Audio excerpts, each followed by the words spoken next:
Let's hear your thoughts on the Big Five. Are you looking for an avenue to blast your brand? Why not let us be your detonator at High Impact Radio 102.1 FM with Got You Covered.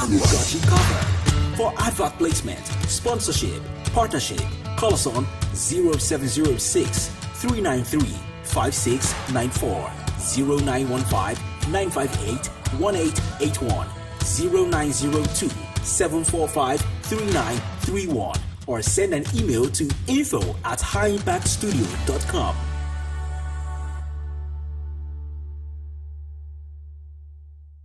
Join us Mondays to Fridays at 7:05 a.m. to 8 a.m. for freshly baked stories on the newspaper review at High Impact 102.1 FM. Follow us on social media at High Impact 102.1 FM or call 0700 1021 1021. You can also send WhatsApp messages to 0907 224 5018. High Impact 102.1 FM, your urban lifestyle station.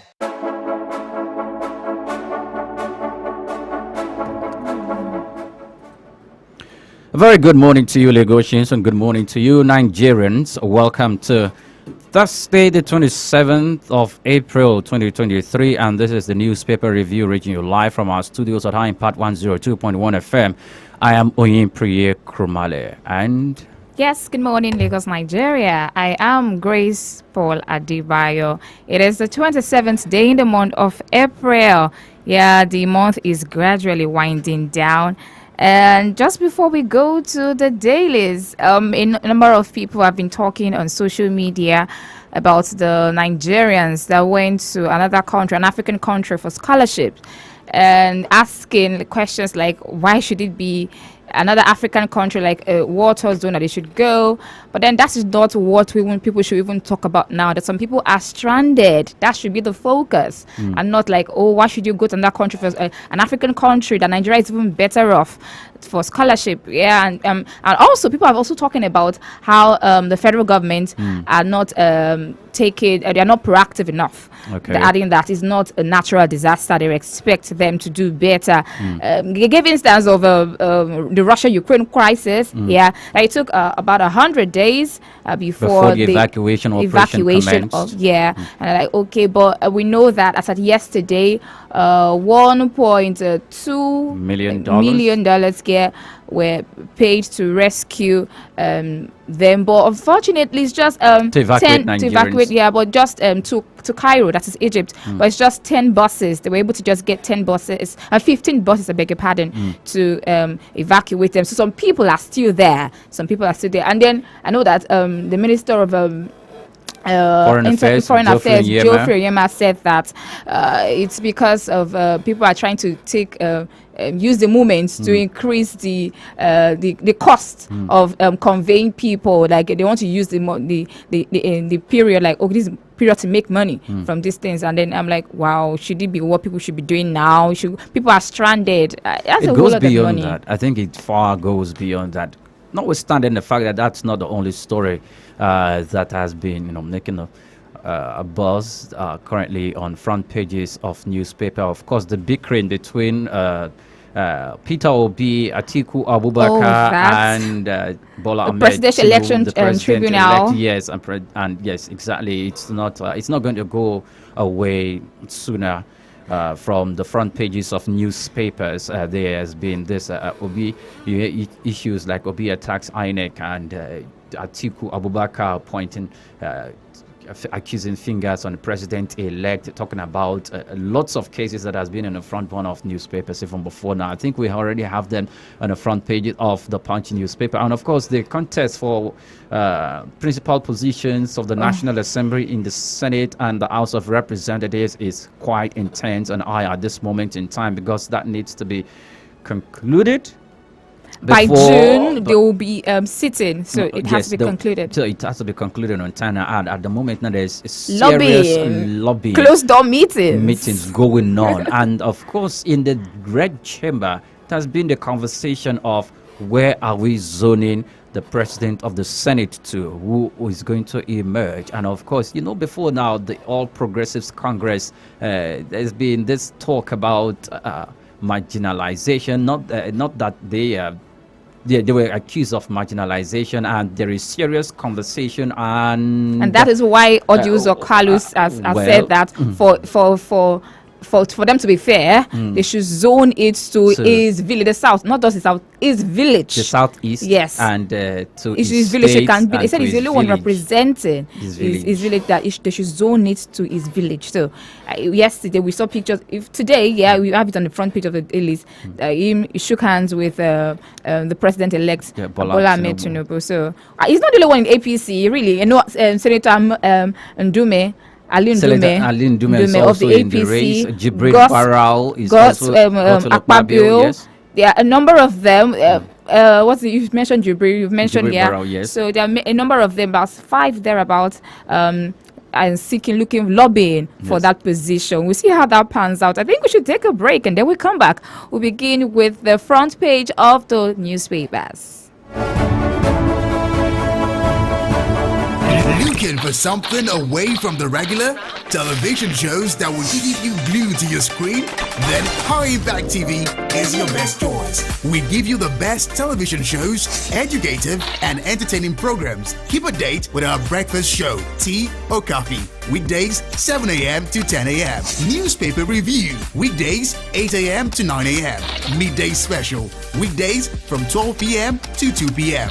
We also keep you informed with news around the globe every day 9 p.m. to 10 p.m. Also, we have exciting shows like Babbles, Fashionista, SLR, Vibes, Young Boss, and much more for everyone only on High Impact Television. Catch up with us on StarTimes Channel 145, High Impact TV, securing the future. Join us Mondays to Fridays at 7:05 a.m. to 8 a.m. for freshly baked stories on the newspaper review at High Impact 102.1 FM. Follow us on social media at High Impact 102.1 FM or call 0700 1021 1021. You can also send WhatsApp messages to 0907 224 5018. High Impact 102.1 FM, your urban lifestyle station.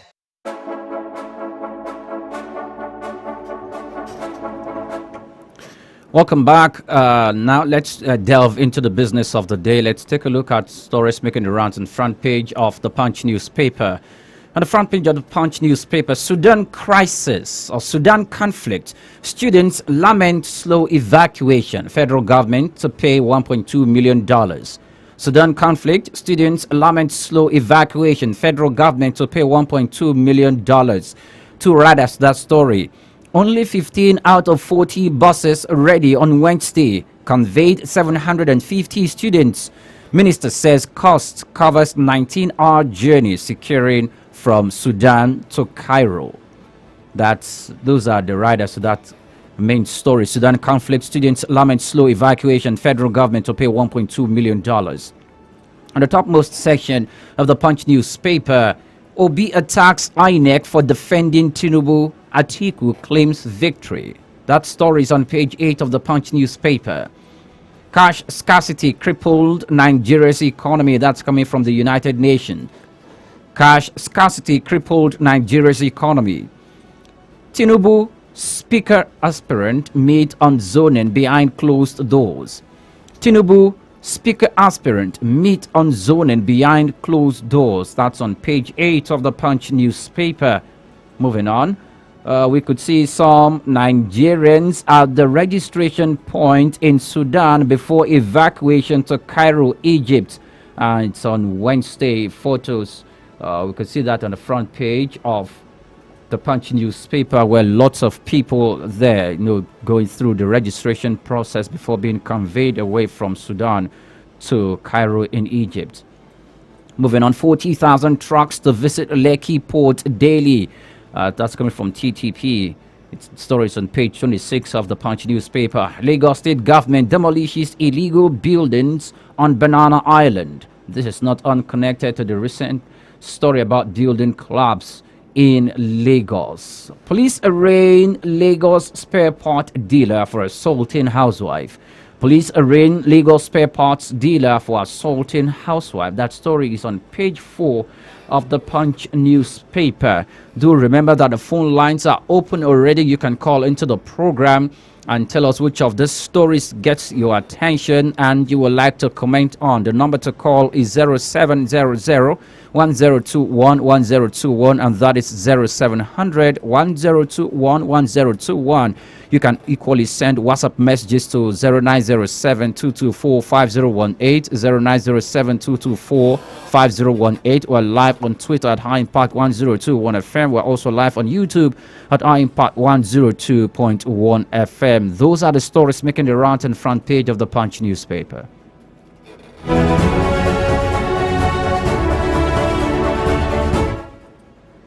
Yes, from the Punch newspaper, we'll move to the Guardian newspaper, and there's this big story on the front page. It has to do with the subsidy. It says subsidy removal, marketers in limbo over implementation, $15.1 billion foreign exchange demand for fuel importation.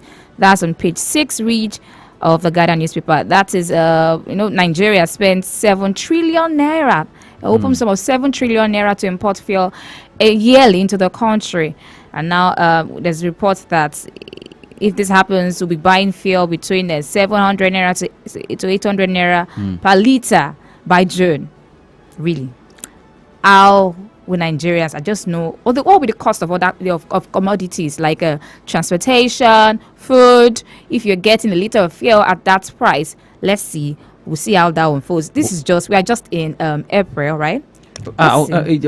In follow-up to that particular story you just read, a lot of people seem to be, they contemplate if fuel subsidies completely removed, how that's going to impact the economy negatively. But a few people are thinking about the possibility of that, if it's really going to hold ground, the removal of the fuel subsidy. It's either people are going for you cannot completely remove it. Is that you creatively remove it by carrying out partial removal or removal in phases, not complete removal, because of how it's going to tell on the Nigerian economy, given the fact that people are still going through hardship in the country. And there are some speculations that there will be some palliative to cushion the effect. That issue about palliative is another conversation on its own, about $800 million. Let's see how that unfolds. We are just in April. Still on the front page of the Guardian newspaper, court strikes out EFCC's suit against Kogi Governor Yahaya Bello over asset forfeiture. That's on page 7. Court strikes out EFCC's suit against Kogi Governor Yahaya Bello over asset forfeiture. I am encumbered by scandals, Atiku replies Tinubu's Syria loser jab. I am unencumbered by scandals, Atiku replies Tinubu's Syria losers jab. That's on page 6. Read. We are aware, I think we began with that story where Tinubu, Obi have been laying claim, in particular Atiku has been laying claim that he's the winner of the election, and we know that he has gone to court, the Presidential Election Tribunal. We're here to sit. But people have been saying that they want them to even sit before the inauguration, May 29th. That if it's after the inauguration, that they may not, because they say they don't have trust. They've lost trust. They've lost confidence in the judiciary, saying that they have to sit before May 29th, and then it has to be a live broadcast. I know the NBA president has said that they want a live. Even Falano, human rights lawyer, are saying that they want a live national broadcast, televised broadcast of the proceedings at the election tribunal. Let's see if truly that will happen, if they really succumb to that. Away from that story, Nigeria has highest number of collapsed buildings in Africa, says Sun DG, that is Standard Organization of Nigeria. Nigeria has highest number of collapsed buildings in Africa, says Standard Organization of Nigeria, DG. That's on page 7. Remember, just some days ago, I think 12th of April, a 7-story building caved in the Banana Island of Lagos. Not too long ago, also in Abuja, a building also collapsed. And I know that whenever we have this heavy rainfall, we know we usually have collapse of building. Buildings, Yeah. So, but standard organization, when we read the story, we get to know whether it's the so maybe it's the substandard building materials people get. That's It's why been attributed to that. this we have that in Nigeria. Away from that story, deaths, delay, frustration on Lagos Ibadan endless road repair. Deaths, delay, frustration on Lagos Ibadan endless road repair. That's on page 4. Finally, uncertainty trails emergency of new Alafin. Uncertainty trails emergence of new Alafin. That's on page 7 read of the Guardian newspaper. Those are the stories on the front page of the Guardian newspaper. Remember, you can let us know the stories that caught your attention. We have student conflict, students lament slow evacuation, FG to pay $1.2 million, and cash scarcity crippled Nigeria's economy. That's according to the UN. Marketers in limbo over implementation, $15.1 billion foreign exchange demand for fuel importation. What's your top stories? Let us know. The number to call is 0700 1021 1021. That is 0700 1021 1021. You can send a WhatsApp message to 0907 224 5018. That is 0907 224 5018.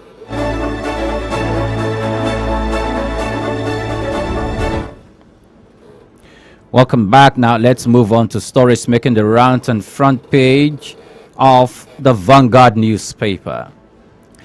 Let's now look at stories making the rounds on front page of the Vanguard newspaper. Presidential poll. You are biased. Peter Obi replies INEC. Presidential poll. You are biased. Peter Obi replies INEC. Poll. I have no age drug record controversy. Atiku replies Tinubu. I have no age drug record controversy. Atiku replies Tinubu.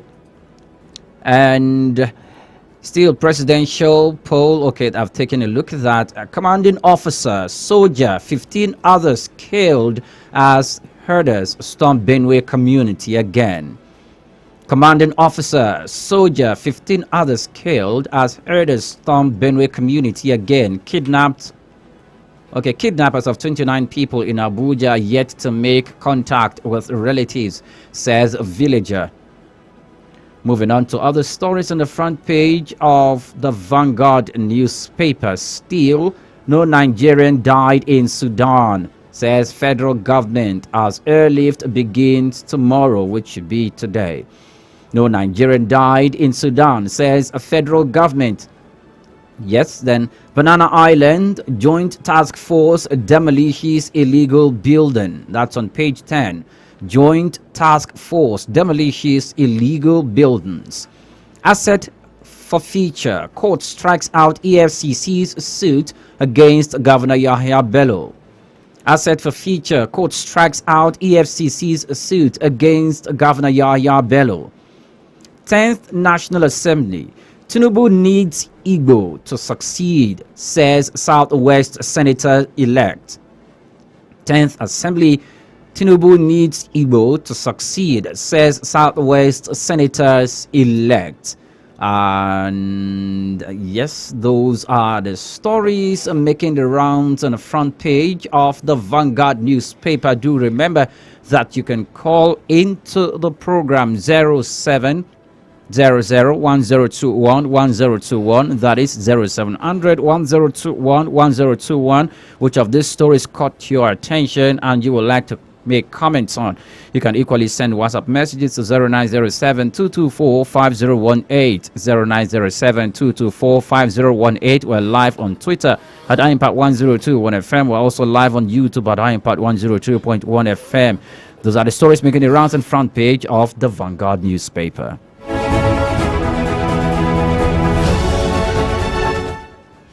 Yes, from the Vanguard newspaper, we move over to the Daily Trust newspaper. On the front page, we have National Dynamics, vote delivery to determine NAS leadership. National Dynamics, vote delivery to determine National Assembly leadership. The riders, Tinubu, Shetima, APC leaders, Old Maiden meeting. Push for Northwest, Southeast Senate presidency intensifies. Ruling party walking on tight rope. That's from Kari. Ruling party walking on tight rope. That's on page 4 read of the Daily Trust newspaper. Nigerians likely among as Kenya church court death toll hits 95. Nigerians likely among as Kenyan church court death toll hits 95. I have no drug case. Dual citizenship scandal. Atiku replies Tinubu. 2 surges, 15 villagers killed in Benue. And Kano Kaduna Road, Second Niger Bridge ready May 15th. That's from the federal government. BON rejects planned auction of 600 MHz broadcast spectrum by NCC. Finally, on the front page of the Daily Trust newspaper, Sudan. FG spent 560 million naira to evacuate Nigerians by road. Sudan. Federal government spends 560 million naira to evacuate Nigerians by road. Let us know your top stories. The number to call is 0700 1021 1021. That is 0700 1021 1021. You can send a WhatsApp message to 0907 224 5018. Remember, we are live at iImpact 1021 FM on Twitter and on YouTube, iImpact 102.1 FM.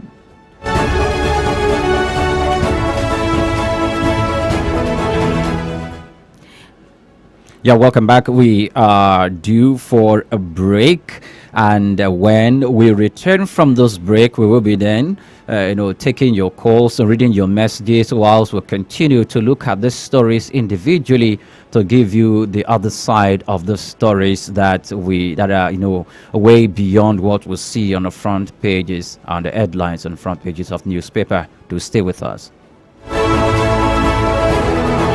Join us Mondays to Fridays at 7:05 a.m. to 8 a.m. for freshly baked stories on the newspaper review at High Impact 102.1 FM. Follow us on social media at High Impact 102.1 FM or call 0700 1021 1021. You can also send WhatsApp messages to 0907 224 5018. High Impact 102.1 FM, your urban lifestyle station. Do you know bad production can kill a great content idea? Do you want to have a photo shoot, audio production, or do you need a professional voiceover artist? Do you simply want unmatched cinematography, video production, or just event coverage, such as weddings, birthdays, or burials? Or do you need a space for meetings or conferences? All these are possible with High Impact Studios. Don't bring down your creativity, let's help you take it high. And out of this world with our state-of-the-art equipment and first-class studio space. We give you the quality you deserve at the best rate. For more details, call 0706 393 5694 or 0915 958 1881. High Impact Studios, the future. Join us Mondays to Fridays at 7:05 a.m. to 8 a.m. for freshly baked stories on the newspaper review at High Impact 102.1 FM. Follow us on social media at High Impact 102.1 FM or call 0700 1021 1021. You can also send WhatsApp messages to 0907 224 5018. High Impact 102.1 FM, your urban lifestyle station. Are you looking for an avenue to blast your brand? Why not let us be your detonator at High Impact Radio 102.1 FM with Kati Got You Covered. For advert placement, sponsorship, partnership, call us on 0706 393 5694 0915 958 1881 0902 745 3931 or send an email to info@highimpactstudio.com.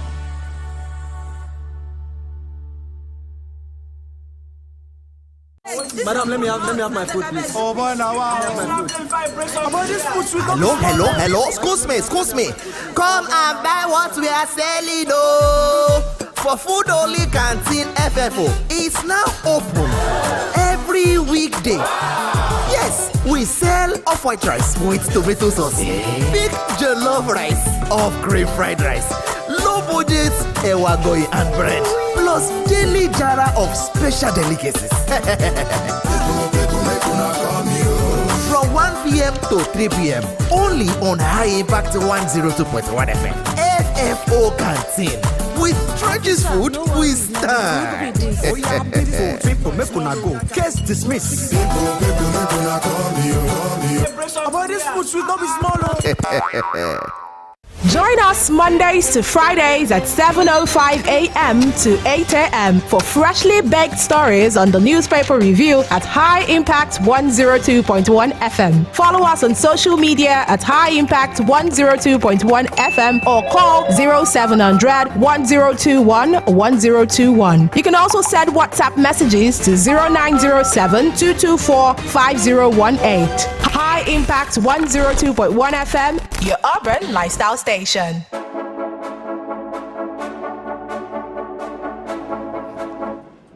Welcome back. Many thanks for joining us on the newspaper review this morning, and we have taken a look at stories on the front pages of the newspapers, on the Punch newspaper, the Guardian newspaper, the Vanguard, and the Daily Trust newspapers. And now we are going into some of these particular stories that are heavy on the front page of the newspaper. You can call into the program, tell us which of the stories caught your attention.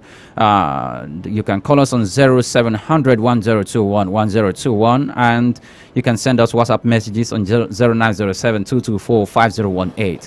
Sudan conflict. Students lament slow evacuation. Federal government charged $1.2 million by yesterday. We saw, this particular story, and it was saying something like students, it was 150 million naira. And people were even complaining about the money, but given the war-torn situation, the money now is gone to $1.2 million. And just the way the Daily Trust newspaper puts it, he called it 560 million naira. So let's take a brief look at that story. At the beginning, just a few paragraphs, it says the evacuation of 2,400 students and other Nigerians trapped by the ongoing conflict in Sudan took off on a slow start on Wednesday, as only 15 out of the 40 buses required for the exercise were provided. Although the federal government hired 40 buses for the repatriation of the students from the Khartoum and other cities to Egypt, only 10 buses were available as of Wednesday morning, while additional 5 buses were provided later in the day.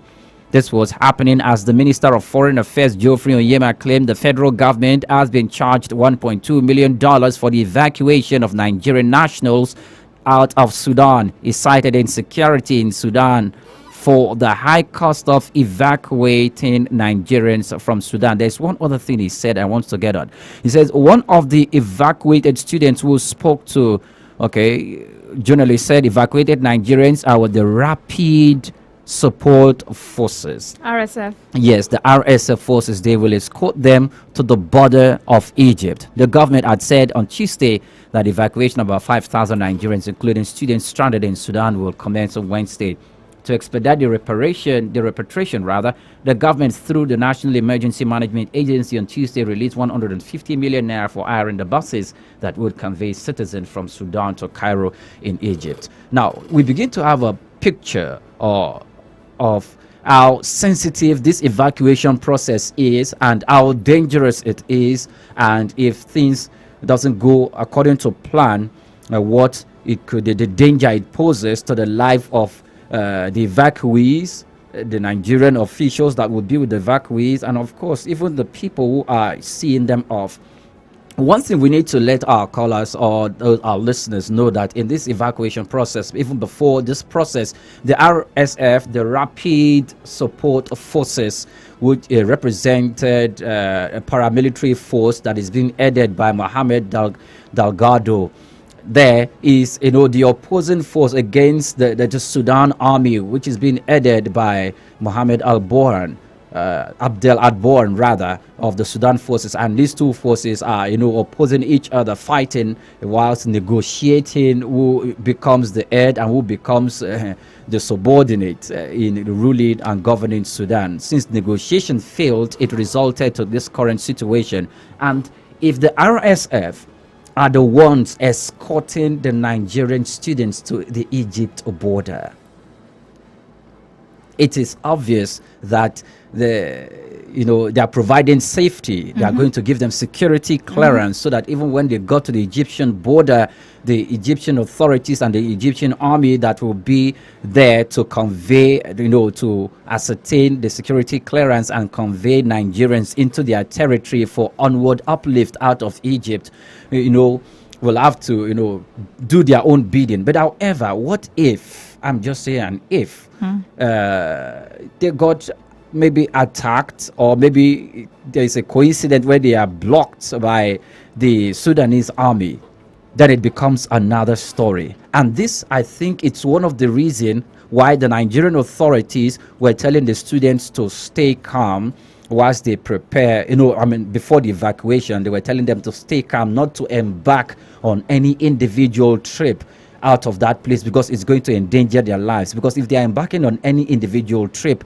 the RSF nor the the Sudanese army will not be there to provide cover and clearance. And if they fall into the hands of any one of these factions, these warring factions, it could result to something very, very horrible. Let's not forget that there is a ceasefire. The 3-day ceasefire. Notwithstanding the ceasefire. So I expect that there is come. Okay, notwithstanding the ceasefire. I learned that at despite the ceasefire, there was shooting in some parts of the country. Sudan. So then, not in Khartoum, which is the capital. But I expect that since the RSF, they are overseeing their conducting that particular operation. Yes, so I expect that they will get to the destination safely.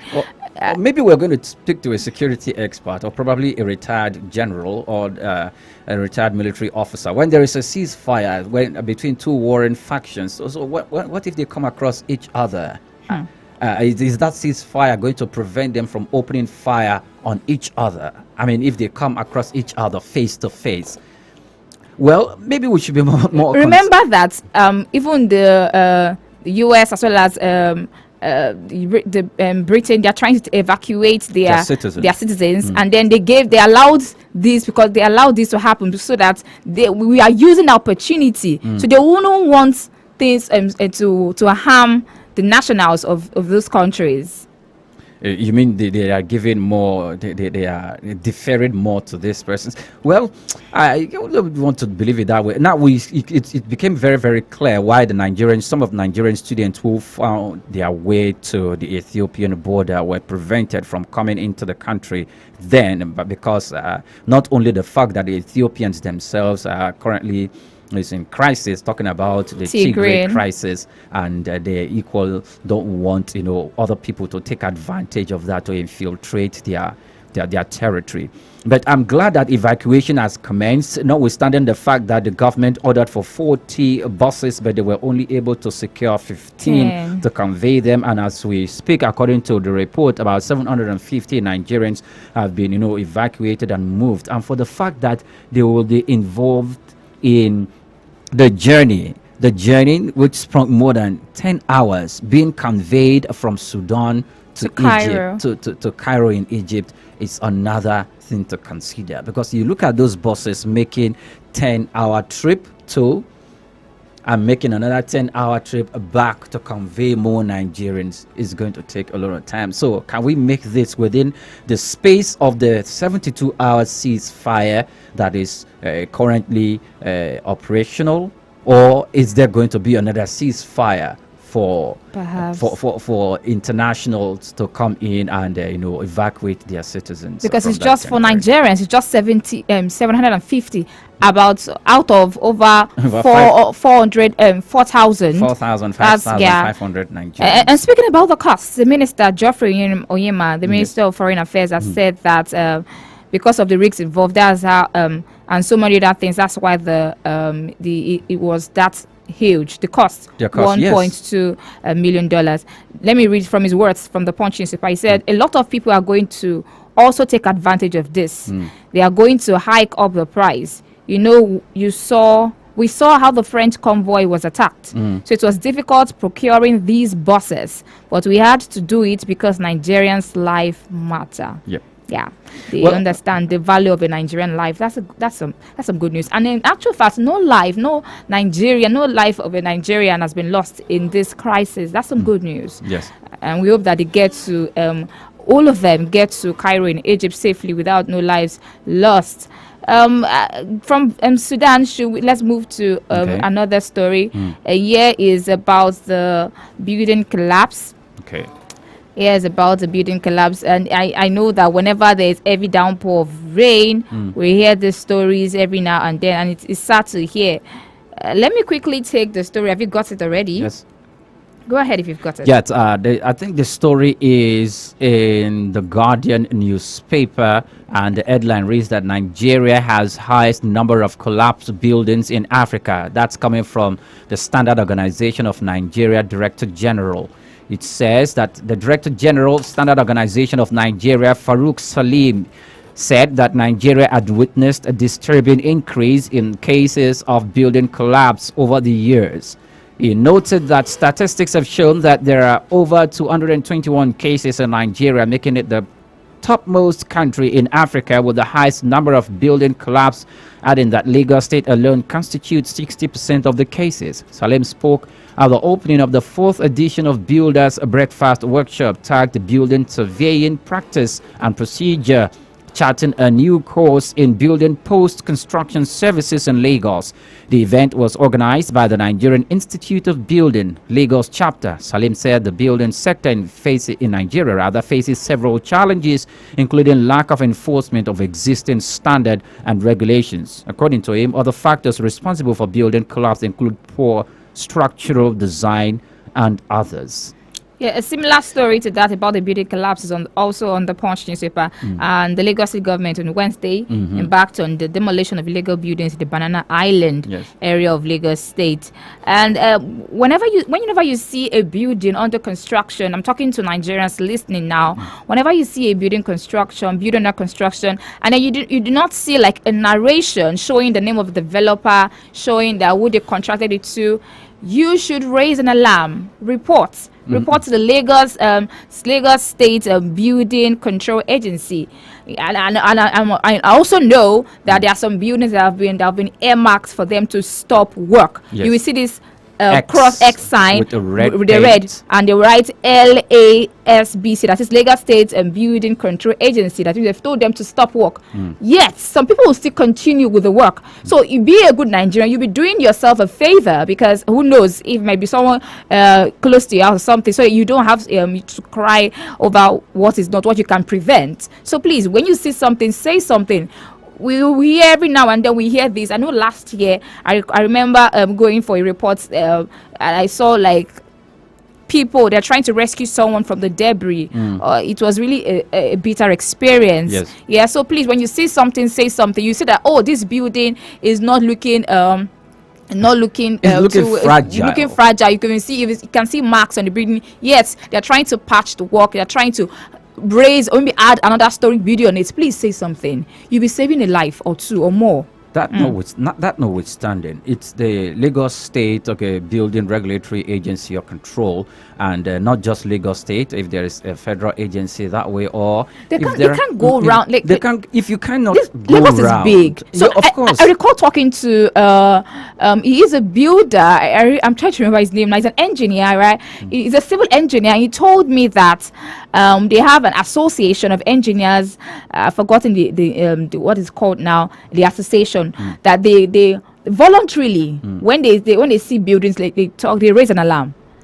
When they see any building, I feel that this building should not have should not have another building, should not be another work should not be ongoing on it. They raise an alarm. So from their voluntary service, they do this. But voluntary service is not enough, because there are some people that need to really be going round to check. when buildings are being raised, what you see is Omoniles will come and tell you, you need to pay this money, you need to pay that amount of money to, oh, you've built your house to the lintel position, you've built your house to this and that position. Those are the ones we see. Do we see building control agencies coming to those places, to rectify and to equally verify the standard of the building, the standard of the structure? Do we see where they come to those places and even take a look at the materials that is being used to erect such buildings, if those materials meet the standard of the of what should be used to erect a building? And he said, according to Mr. Salim, he said other factors responsible for building collapse include structural design and others. So when people who erect buildings, do they consult the required number of experts that is required to give their consent, draw up a plan? Perhaps the architect has said this should just be for surveying and all of that. A story building, and then we feel like, no, I really want a big house. I want a very big like house. 3-story building, you add it. So who's responsible for manning that? Because whenever we see, okay, fine, at the moment now, as it is in the Punch newspaper, Lagos State government is now demolishing buildings. If this recent happening hadn't taken place, they wouldn't have taken this action. So the government itself that is responsible for that should be proactive in doing that. We know it has set the Lagos State government on its toes, even when we had the case of the Koyi building collapse, and subsequently we've seen other building collapse as well. They've been high and up there, but when things like this still happen, I equally will understand that it's not. It doesn't mean building collapse is going to completely stop, but at least it will bring it to the barest minimum. So that and there's another thing that needs to be discussed, and it is about setting up rescue agencies, or LASEMA, Lagos State Emergency Management Agency. There should be a rescue unit or department within that agency, so that when we experience building collapse or any disaster, we have this rescue agency, which means they must have been taught and trained rescue agencies to carry out usually to do this. But that particular report you went for, when we watched it and we saw the clip, we would see that it is well-meaning Nigerians who live around that area that were the one digging through the rubble. So later on they came. So the thing is, so you want to try to save a life. So before this will come, they're like, I can do something. Okay, that was what happened. Which is a good thing. Yeah, that's what. But remember, you can call us. Let us know. The number to call is 0700 1021 1021. That is 0700 1021 1021. For WhatsApp message, it is 0907 224 5018. From that story, let's quickly move over to this political story about the fourth person in the country, that is the Senate president. And not just the Senate president, we have the House of Rep. We have a caller, do we? Okay. And not just the Senate president, the House of Rep, the Speaker of the House of Rep. This is on the Punch newspaper. Tinubu, Speaker aspirant meet on zoning behind closed doors. Yeah, ahead of zoning of the 10th National Assembly leadership by the All Progressives Congress APC, a leading aspirant for the speaker's seat, Aliu Berata, has met with the president-elect Bola Tinubu behind closed doors. Betara, who is representing Biu Bayo Shina Kawai Koso Federal Constituency in Borno State, met with Tinubu at the Defense House in Abuja on Wednesday. In the meeting, it was gathered, was part of the consultations by the All Progressives Congress APC on the zoning of the National Assembly leadership position. The party came 24 hours after Tinubu met with contestants for the Senate president seat at his Asokoro, Abuja home. Now, this is not the only person that has been going to lobby the president. We know that the second person, that is the vice president-elect, Shetima, is from the north. And so there are other northerners seeking for the position of the Senate president. But people have been saying it will not be fair to have him lead the Senate, lead the Red Chamber. We also know that Shetima is the vice president-elect. Maybe you want to talk about Aliu Ndume. Alun Dume. Yeah, Okay. of the APC, Of who the is also, APC. who is also vying for the position of the president of the Senate. So okay, yeah, Alun Dume is someone that is a high-ranking senator, right? Yeah, it's not the first time will be in the Senate. So he is a high-ranking senator, and he's also from the north. So the issue now is who will bear the cart, who will be the leader. Another thing to note is that people have been talking about we don't want speculations about people from the same faith. That we can't have the 1, 2, 3, 4, number fourth position of the country to be from the same faith. That is an attempt to marginalize other religions. We know we have other religions in the country. Like Nigeria is not a country that has just one religion. We have several of them. We have 3 dominant religions in the country. So they've been called that. Should this happen? Should this, the number 1, number 2, number 3 position of the country have from the same faith, then it will not augur well. And also it should not be from the same what do you call it now, region, the same Political region, yeah, yes. of the country. So the thing is now, is zoning the way forward in the constitution. There's nothing like for it to be zoned, but it appears that people have been calling for zoning because it looks like the southeast will be marginalized if it's not given to the southeast. But we do not know how that will pan out. There are still some consultations going on. It is still June. We know that it's June that they are going to sit from the south. People are Senator Godswill Akpabio is contesting that position, and he's from the southern part of the country. Ojizo Okalu is contesting that position. Adams Oshiomhole, do not forget. Of the country. Adams Oshiomhole is a newbie. Yeah, there's some newbies also contesting, but it does not look like you get to them because they are newbies. I'm sure senators will want someone that's an experienced person, experienced lawmaker, so they will know how to chart the course of the Senate in lawmaking, the oversight functions, how to do this thing. And besides, Godswill Akpabio, this should be his second time. It was minority leader at the House of Rep. Yeah, it was minority leader. It's not really. This is his second time contesting that position to an Ojizo Okalu being in the Senate. If not for the third time going, yes, should be that. Yeah. So.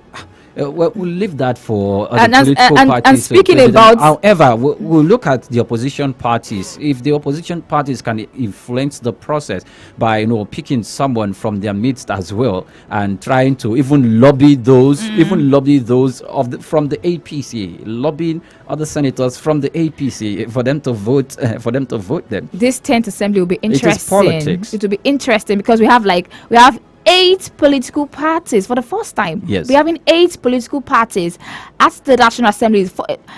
At the Senate, for instance, out of the 109, we have 8 political parties. Yes. Yeah. It's I just know how it's going to happen because usually no more than 3, 4. But and then we have about 72 newbies. What's the implication? How will they be able to perform the oversight functions? How would they learn the process of lawmaking as soon as possible? Does it mean that they'll not be able to they are newbies doesn't mean they will be they are, what will I call it, naive or ignorant in debating laws in the National Assembly. Of course, when you get to a new place, what do? You try to observe. You don't know how. Let's say you just. That's what is normal. You just want to observe how this process is done. The only thing you're going to learn is the procedure, so the business of lawmaking procedure, but not debating the laws that apply to Nigerians on the floor of the National Assembly. So I don't think that being a newbie would prevent them from doing well in debating bills in the National Assembly. So the story about subsidy is in the news. I remember vividly myself and Esther yesterday while we were talking about that particular story. She said it seemed it has gone out of the papers. I said, well, if it's not in the papers doesn't mean it's not still in public domain.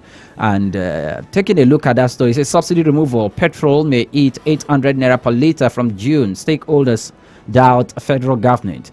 That's the Independent Petroleum Marketers Association of Nigeria, IPMAN, says Buhari yet to honor palliative agreement for CNG, and LPG.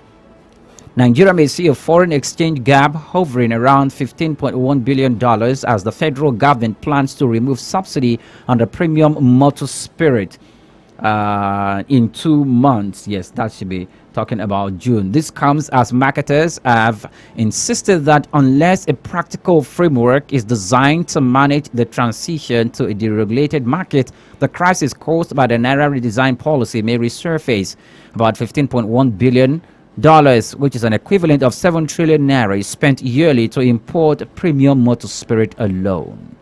$15.1 billion, an equivalent of 7 trillion naira, is spent yearly to import premium motor spirit alone. That means if we have our refineries working, there are 4 refineries working plus the new one that is now in Lagos. If we have these refineries working, even if they are working at 75%, 80%, we could be preventing us from spending 7 trillion naira annually from importing fuel. I think this is the figure the government should be looking at. So when it's considering fuel subsidy removal without taking care of the refineries, this could be an addition to the expense that we already have, or let's say an half of this could be an addition to the expense that it's already on the table, and that it's not going to be economically, and it's not really going to be palatable for Nigerians. And then if I just remember that some days ago I ran into someone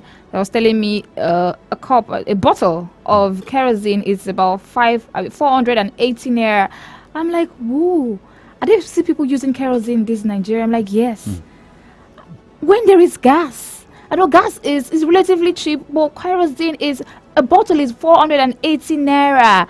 When this happens, when the subsidy is removed, how much will it go for? Like a bottle will go for probably maybe like they say 200% increase if that happens. Or food prices have already gone 200% increase. So other means of they should look at other means. I'm talking to Nigerians, those that are still using kerosene. You look for other means. Is it by looking at other means, or people are looking? No, because people I'm are looking at the way the people told me, government like, is going to they still buy implement the kerosene. fuel Like, subsidy really? They buy removal and kerosene? how it's going to affect them. So if they have their way, they are talking about how the government should handle it so that Nigerians will not be groaning. And it said the Nigerian National Petroleum Company Limited fund the spending by being the sole importer. Last year, only about $1.3 billion was provided by the Central Bank of Nigeria for fuel import, which went mostly into diesel and kerosene. Yeah, that's that story for... Wow, our time is fast spent as well. Yeah, it's 7:56 already. I think this is where we have to draw the curtain, but we can also read your conversation, your messages tomorrow. If you've sent them, we're sorry, apologies, we cannot read them now. Yes, our time is fast spent. This is where we draw the curtain this morning on this edition of Newspaper Review. I am Grace Paul Adebayo. Have a good morning. And I'm Oyin Priye Krumala. Many thanks for listening.